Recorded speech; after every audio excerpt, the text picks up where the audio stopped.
सकारात्मक पहलू। राजनीति में सकारात्मक पहलू।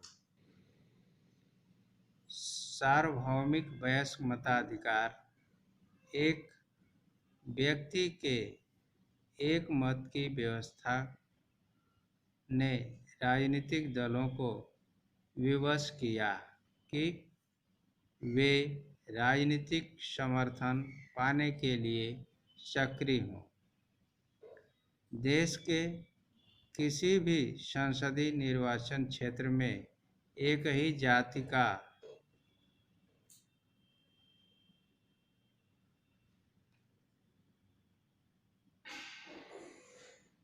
स्पष्ट बहुमत नहीं है। प्रत्येक पार्टी को चुनाव जीतने के लिए एक से अधिक जाति और एक से अधिक समुदायों के लोगों का विश्वास जीतने की आवश्यकता है। कोई भी पार्टी किसी एक जाति या समुदाय के सभी लोगों की वोट प्राप्त नहीं कर सकती।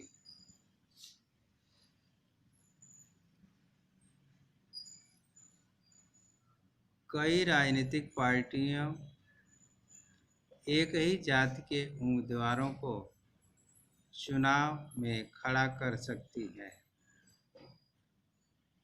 सत्तारूढ़ दल और मौजूदा सांसद या विधायक अक्सर हमारे देश में चुनाव हारते हैं।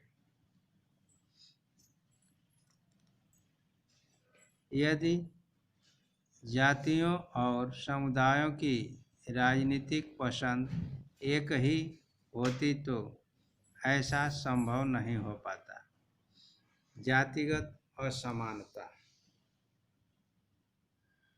आर्थिक असमानता का एक महत्वपूर्ण आधार जाति भी है,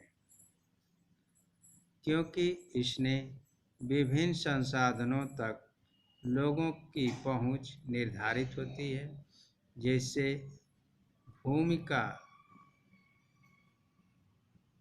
भूमि। वर्ष 1999 के राष्ट्रीय नमूना सर्वेक्षण से स्पष्ट है कि जाति महत्वपूर्ण तरीके से आर्थिक स्थिति से मजबूती से जुड़ी हुई है। सर्वेक्षण के परिणाम बताते हैं कि जाति समूहों की आर्थिक स्थिति, मासिक खपत, व्यय जैसे बदलाव जैसे मापदंडों द्वारा मापी जाती है, अभी भी पुराने पदानुक्रम का अनुसरण करती है। जैसे ऊपरी जाति सबसे अच्छी है, दलित और आदिवासी सबसे बुरी है, तथा ओबीसी मध्यम में।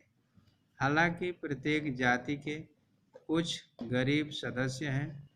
अधिकांश आधिकारिक गरीबी रेखा से नीचे रहने वाले अनुपात में निम्न जातियों के लिए बहुत अधिक है और उच्च जातियों के लिए बहुत कम, तथा ओबीसी बीच में है। यद्यपि प्रत्येक जाति के कुछ सदस्य हैं जो अमीर हैं। ऊंची जाति में अमीरों का अनुपात अधिक है, जबकि इस समूह में निचली जाति बहुत कम है।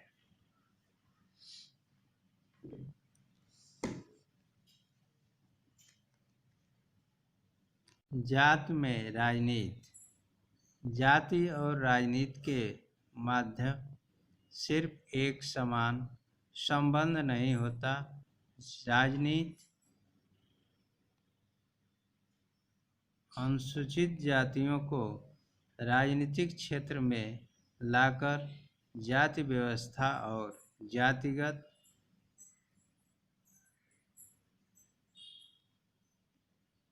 पहचान को प्रभावित करती है। इस प्रकार यह राजनीति नहीं है जो जातिग्रस्त हो जाती है। यह जाति के है जो राजनीतिकृत हो जाती है। उसके अनेक रूप हैं। प्रत्येक जाति अन्य उपजातियों को शामिल करके बड़ा बनाने की कोशिश करती है। विभिन्न जाति समूहों को अन्य जातियों का या समुदायों के साथ गठबंधन दर्ज करने की आवश्यकता है। राजनीतिक क्षेत्र में पिछड़ा और अगड़ा समूहों की तरह नए प्रकार के जाति समूहों का गठन हुआ। आज का होमवर्क लिखो बच्चों। पहला प्रश्न, भारत का सामाजिक ढांचा किस पर आधारित है? दूसरा प्रश्न, जनगणना अभी तक किस वर्ग की गणना नहीं करती है? तीसरा प्रश्न, भारत की जनगणना में कितने प्रतिशत जनजाति समूहों का उल्लेख है? चौथा प्रश्न, आर्थिक असमानता का महत्वपूर्ण आधार क्या है?